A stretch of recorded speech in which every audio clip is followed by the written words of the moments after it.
अस्सलाम वालेकुम रहमतुल्लाहि वबरकातुहू। वालेकुम अस्सलाम। फिर साहब कैसे हैं? सब मैं ठीक है? ठीक हूँ भाभी बच्चे अल्हम्दुलिल्लाह। अल्लाह का शुक्र है, सब खैरियत से अल्हम्दुलिल्लाह। खुश रहो, आबाद रहें आप लोग, आप भी। सदा खुश रहें। वकील साहब थोड़ा सा मैं आपसे सवाल कर रही हूँ, जल्दी से जवाब दे दे। अब बिल्कुल। हम लोग पहले ना हरम शरीफ जाते थे तो हराम की नियत ये करके निकलते थे। अब हम फर्स्ट टाइम मदीने जा रहे हैं, तो जब मदीने जा रहे हैं तो हमें क्या करके घर से निकलना है? सिर्फ नफिल नमाज पढ़ना है या क्या करना है? क्या करना है मदीने के लिए, ये बहन जानना चाह रही हैं। पहले हम जाते थे मक्का।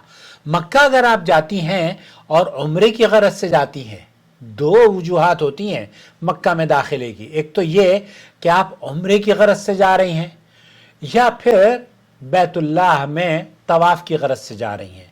अगर आप उम्रा करने की गरज से जा रही हैं तब आपको मीकात से एहराम बांधना होगा और आप उम्रा करेंगी। लेकिन अगर आप एहराम नहीं बांधती और हरम जाती हैं नमाज पढ़ने के लिए या तवाफ करने के लिए या मक्का मुकर्रमा में किसी काम की गरज से, तो आपकी नीयत वही होनी चाहिए जो आप करने जा रही हैं। मक्का मुकर्रमा में अल्लाह के रसूल सल्लल्लाहु अलैहि वसल्लम की वह हदीस है कि किसी भी जगह की ज़ियारत के लिए जो शिद्दुर रिहाल है, रख्त सफ़र की नीयत, वो 3 मसाजिद के लिए मस्जिदुल हराम और मस्जिद नबवी और मस्जिदुल अक्सा, इसके लिए तो अल्लाह के रसूल सल्लल्लाहु अलैहि वसल्लम ने इजाज़त दी है।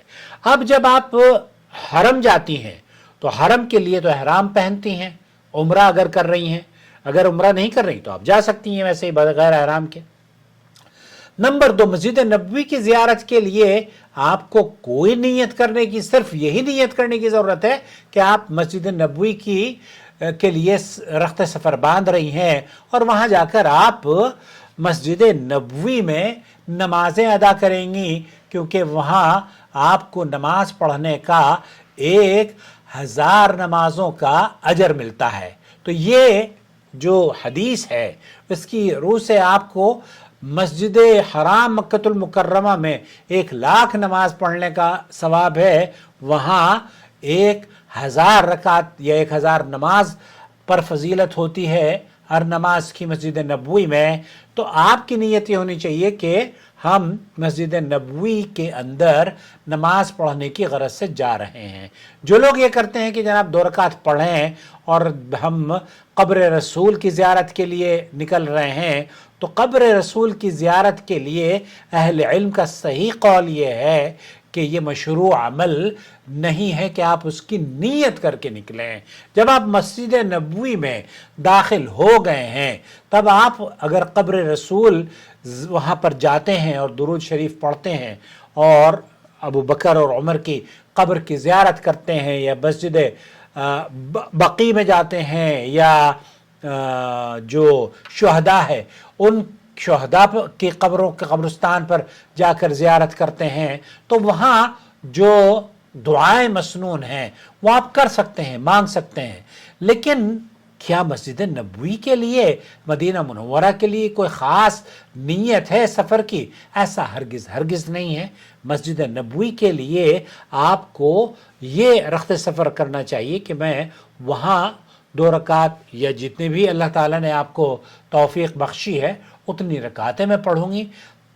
तहियतुल मस्जिद आप जाकर जब भी आप जाएं मस्जिद में दाखिल हों तो तहियतुल मस्जिद अदा करें और फिर उसके बाद जब मौका मिले कब्र रसूल की ज़ियारत करें। और इसी तरीक़े से आपको अगर फ़र्ज़ नमाज का वक्त है तो फ़र्ज़ नमाज़ों की मस्जिद नबवी में आप को जद्दोजहद होनी चाहिए कि बाजमात नमाज अदा करें।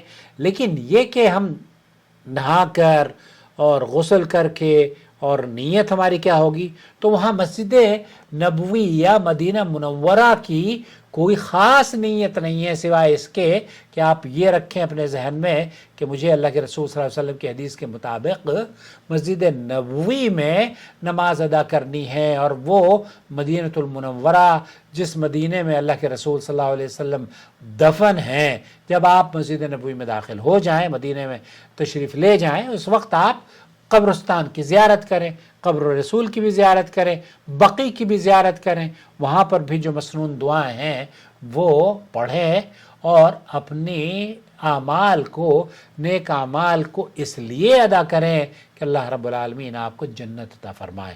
والسلام علیکم ورحمۃ اللہ وبرکاتہ۔